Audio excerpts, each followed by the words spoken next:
मेघमाଳରେ शीघ्र आसुथिबा आम्भमानक प्रभु यीशु ख्रीष्टଙ୍କ अति पवित्र और बहुमूल्य नाम आपण समस्त आउ गोटे नूतन प्रसंग रे पुनर्बार मो स्वागत करे।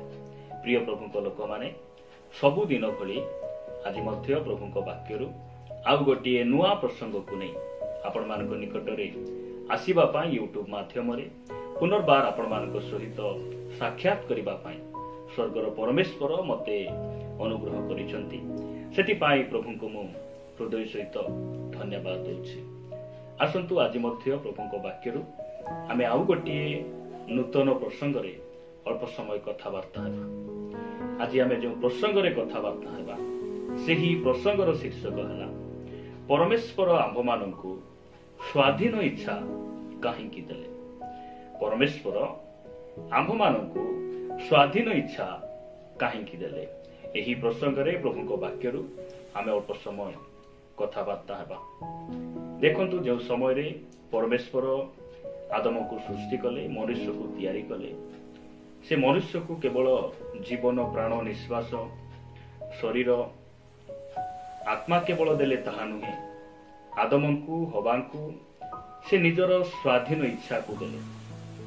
आउ से मनुष्य को स्वाधीन इच्छा काहेकि देले एही प्रश्नर उत्तर बाइबल आमान को सुंदर भाव में प्रकाश करे। आमे वाक्य गोटे पद पढ़िबा जो द्वारा आमे एही प्रश्नर उत्तर आमे पाई परिबा, जानि परिबा। आज मध्य आम समस्तक मध्य रे परमेश्वर से स्वाधीन इच्छा को देइछन्ति।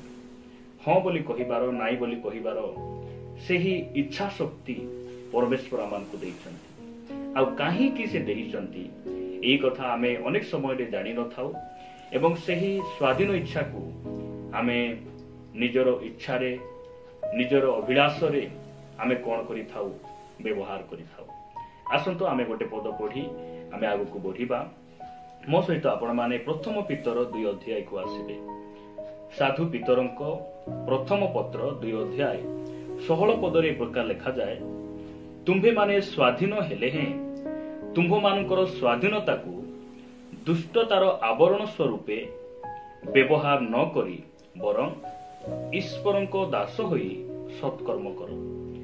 एही वाक्य आमानकु स्पष्ट भाव में कहे, सरल भाव में कहे जे परमेश्वर आम्भमानकु स्वाधीन इच्छा काहेकि देले आमे जेपरि ताहांकर दास होई सत्कर्म करिबा। एहा संपूर्ण स्पष्ट अटे। प्रिय भाई पड़िबा आमे समस्ते जानू जे आमे ताहांकर संतान, आमे ताहांकर विश्वासी। एहा केवल आमे अनेक समय रे आमे कहि थाउ, किंतु वाक्य कहे आमे समस्ते मंडलीर सभ्य हेले मध्य ताहांकर विश्वासी शिष्य हेले मध्य आमकु सबु समय रे ताहांकर दास भाव रे बा गोटे सेवकर मनोभाव, गोटे दासर मनोभाव नै आमे प्रभुंको निकट रे बढ़िबा, आमे जीवन यापन करिबा।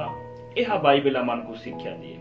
प्रभु यीशु ख्रीष्ट से राजा मानकर राजा, प्रभु मानकर प्रभु हेले मध्य से दास रूप धारण करी से मृत्यु पर्यंत कौन हेले निजर इच्छा रे से बंचिले नाही।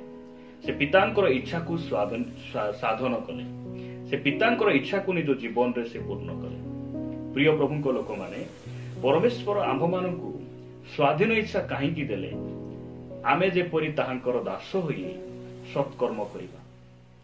आमे दुष्टतार आवरण स्वरूपे आमर स्वाधीन इच्छा को जे प्रकार व्यवहार न करिबा एथिपाई परमेश्वर आमान को स्वाधीन इच्छा देले। आपण आदम आ हवांको विषय टिके भाबंतु, ताहांको ठारे सेही स्वाधीन इच्छा थिला। सेथिपाई सेमाने शैतानर कथारे सेमाने राजी हेई गले, शैतान सहित हाथ मिलाइले आ एदन उद्यानरु सेमाने तळा खाइले। यदि आपण आदि पुस्तक 1 अध्याय 28 पद रे पढिबे जे आदमंकु हवांकु परमेश्वर 930 वर्ष निमंते एवं से कोनोसी जीव जंतु कोनोसी पशु पक्षीर बसीभूत हेबा निमंते से सृष्टि करि नथिले। मु आपण मानक निमंते पढिबा पई चाहे। आदि पुस्तक 1 अध्याय 28 पद रे लिखा जाए, आउ परमेश्वर सेमानकु आशीर्वाद कले, सेमानकु बोली कहिले आदम आ हवांकु आशीर्वाद कले। पुणी परमेश्वर सेमानकु कहिले प्रजावंत और बहुवंश हुआ पुणी पृथ्वी की परिपूर्ण करी बसीभूत कर। देखंतु कहार बसीभूत हेबा निमंते आदम आ हवा को से तैयारी करि नथिले। तुम्हे जगत रे राज्य करिवो, तुम्हें हजार हजार वर्ष जुगे जुगे तुम्हें ई पृथ्वीर सब विषय उपरे तुम्हें कौन करिवो, राजत्व करिवो। लेखा जाउछि तुम्हें सेमानकु बसीभूत कर। तापरे लेखा गला आउ जलचर मत्स्यगण और खेचर पक्षीगण और भूचर उरगामी जंतुगण उपरे कर्तृत्व कर।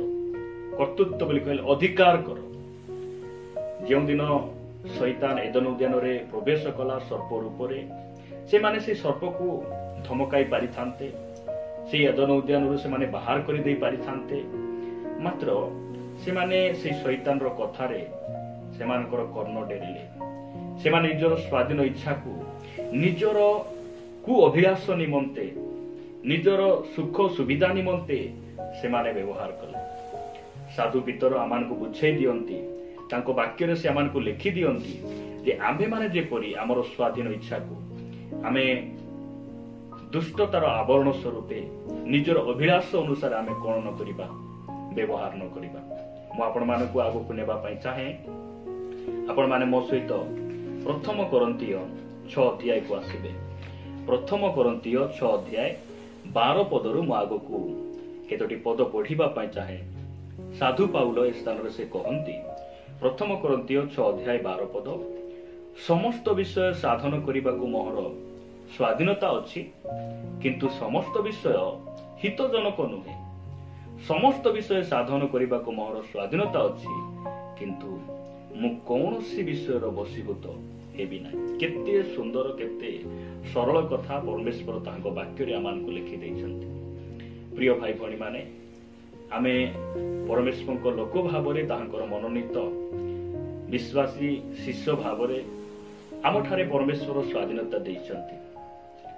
आमे इच्छा कले आमे पाप करिबा, इच्छा कले आमे पवित्र हेबा, एई सबु स्वाधीन इच्छा परमेश्वर आमान को दैछन्ति।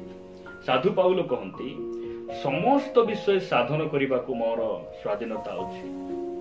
मु इच्छा कले मु मंडली ठारू दूर को जाई पारिबी, मु इच्छा कले आराधना दिन मु हाट को बाजार को जाई पारिबी, मु इच्छा कले मंडली को आसी पारिबी। मात्र समस्त विषय जे हितजनक ए प्रकार मोर मने हुए नाही, एहा परमेश्वर को वाक्य अनुसार ठीक नुहे।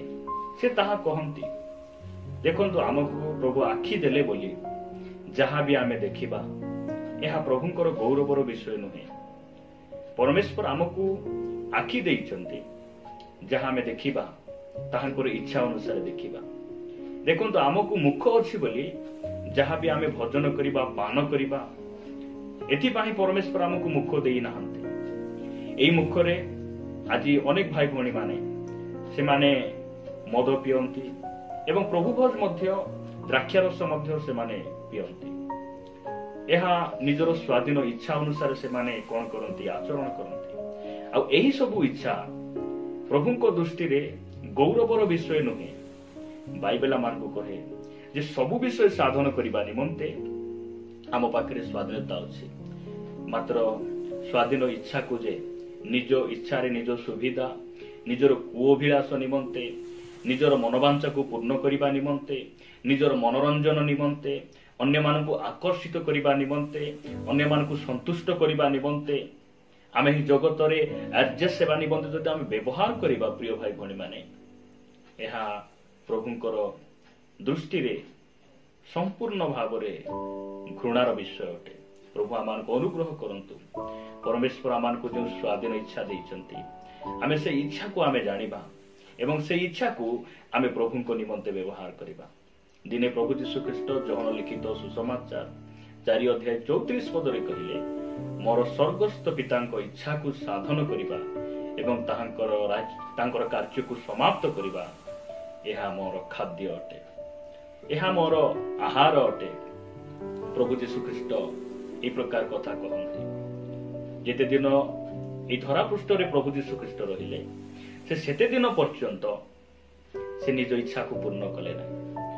से परमेश्वर इच्छा को से कौन कले गुरुत्व देउथिले प्राधान्य देउथिले आपण माने अमु आमे माने मध्य प्रभु को इच्छा को जानिबा आम जीवन रे ईश्वर को इच्छा को आमे कौन करिबा पूर्ण करिबा। आपण माने एफिसिय पुस्तक 5 अध्याय 17 पद पढ़िबे लेखा जाए एनु निर्बद्ध न होई प्रभुंकर इच्छा कौन ताहा बुझ। आमको ईश्वर को इच्छा को बुझिबार आवश्यक रही।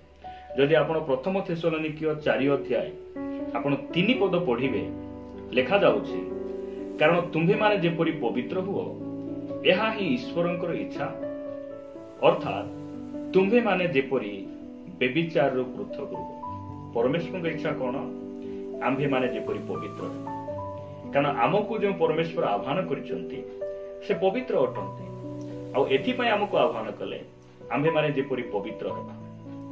ए दुनिया रे पवित्र व्यक्ति पवित्र परमेश्वर जदि केही अछंती से एकमात्र अटंती से होचंती प्रभु यीशु ख्रीष्ट। आ से आमको एथि पय आह्वान कले आमे तांकर पद चिन्ह दे गमन करिबा।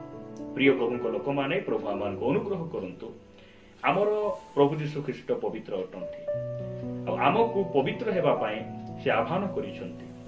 सेति पाए आज अनेक भाई भणी माने निजर स्वाधीन इच्छा को से माने निजर सुख सुविधा निमंते से माने व्यवहार करुछंती। इच्छा हेले से माने मंडली को आसंती इच्छा न हेले से माने आसंती नाही आ से माने प्रभु को निमंते से माने निजर स्वाधीन इच्छा को तांकर दास होई सत्कर्म निमंते से माने व्यवहार करंती नाही। से हवा और आदम से माने कोन कले से माने प्रभुंकर दास होई सत्कर्म निमंते से इच्छा को व्यवहार कले नाही। प्रभुंकर आज्ञा को से माने अमान्य कले आ एदोन उद्यान से माने तला खाइले। साधु पितरंक लेखा अनुसार आमे निजर स्वाधीन इच्छा को आमे कोन करिबा आमे ताहांकर दास होई सत्कर्म निमंते आमे व्यवहार करिबा। आम जीवन रे परमेश्वर इच्छा को पूर्ण करिबा।